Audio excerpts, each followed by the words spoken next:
Howdy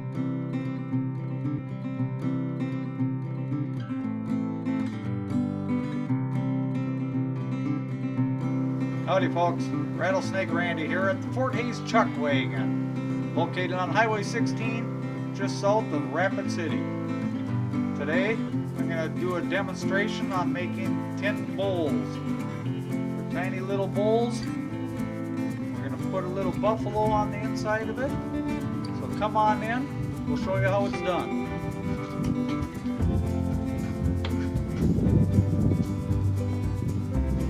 So the first thing we're going to do is get our circle cut on the circle cutter here.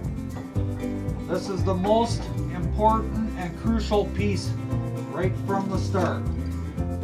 We have to have a perfectly round circle to start with, otherwise it's going to cause trouble all the way through the whole process. Here we go. Now this is the lathe that we're going to be making our bowl on. I believe it's 1906 to 1908, somewhere in that area.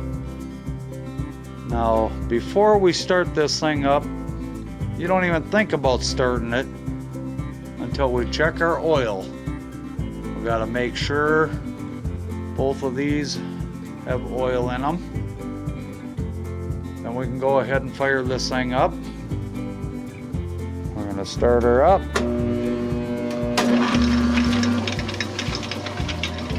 Got her running.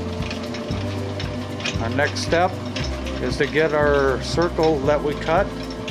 We got to get that on the lathe there, and we're going to get it centered. So here we go. So we always want to take the worst side of the plate with the scratches or whatever. That's going to be the bottom of it. So we're going to stick that on this side. They're centered.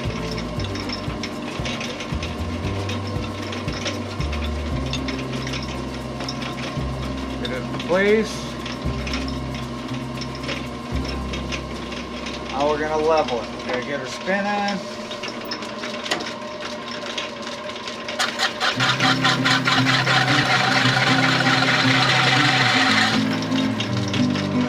Now the next thing we want to do is file this edge here. We have a nice clean edge on it.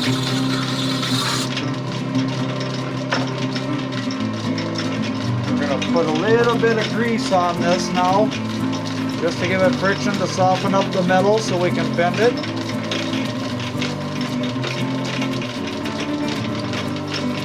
I'm going to take this deer antler, got a little notch cut in there. That's going to keep this thing squared up. I'm going to start putting a little lip on this.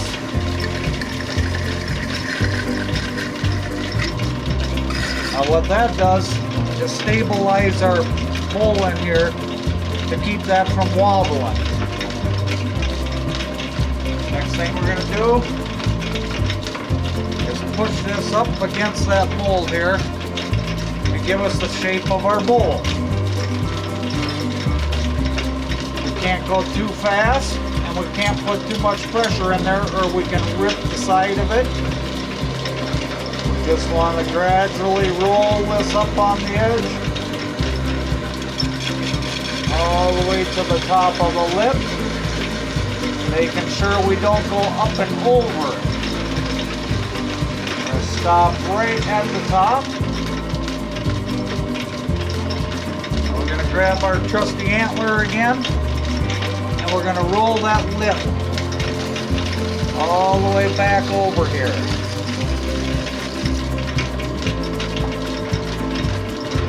Now we're going to push that up tight against it, so we have a nice flat lip on that.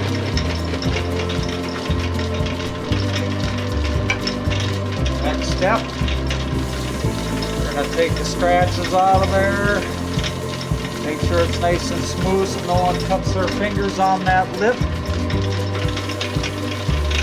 We're just going to slowly take her down. Smoother and smoother.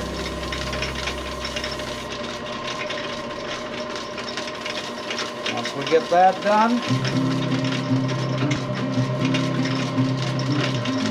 clean this off.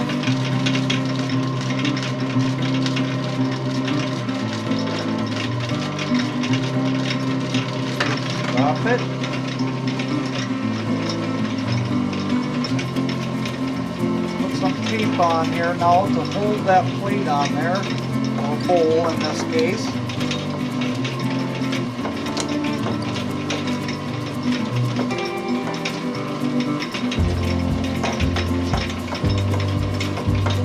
That's going to keep that on there. Now we can take our wood block out of here.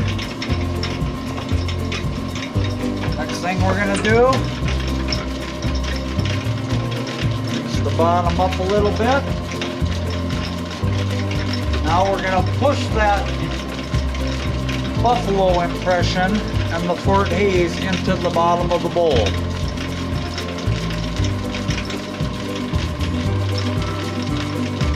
Takes a lot of pressure. Just going to force that right into it.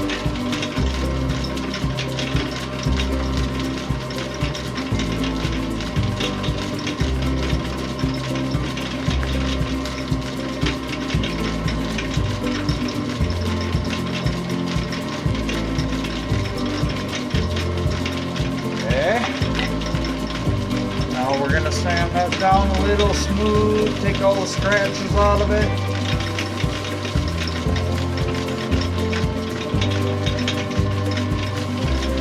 Smooth her out.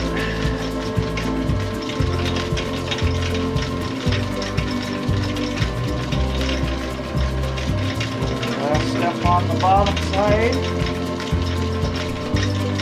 I'm going to put a little aluminum polish on there.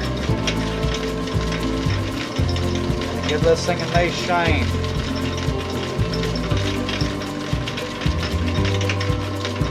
Clean that off.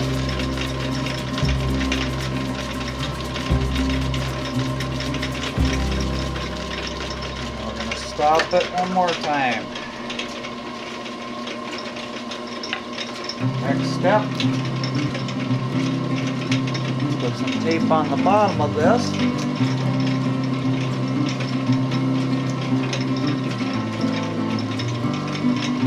We can peel this off.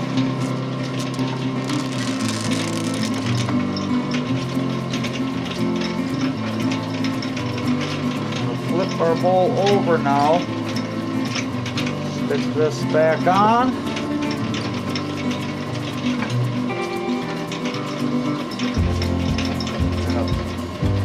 Take the scratches out of the inside of the bowl.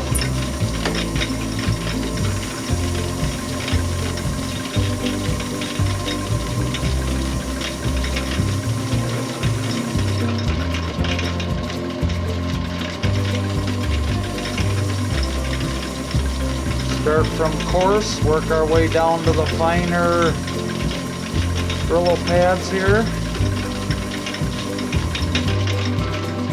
By the time we get done, we should have a nice shiny bowl.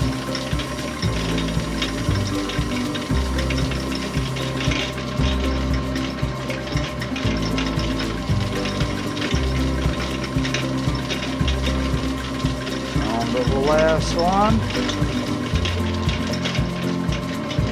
Now, we're going to give it a good polish.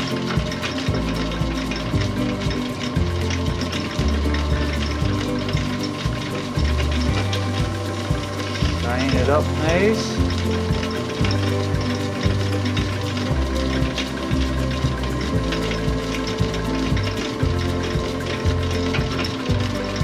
That off.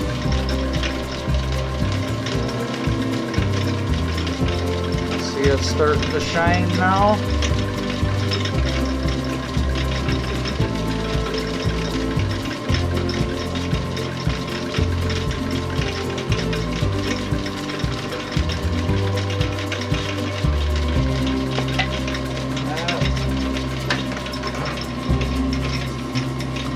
The end of the process.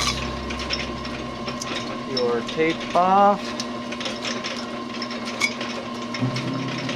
Here is our bowl. On the inside, we have the buffalo with the Fort Hayes logo. And that is your bowl.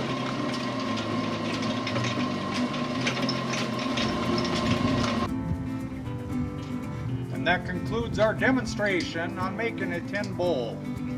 Once again, here at the Fort Hays Chuckwagon, just south of Rapid City, South Dakota. Rattlesnake Randy invites you to come and check it out.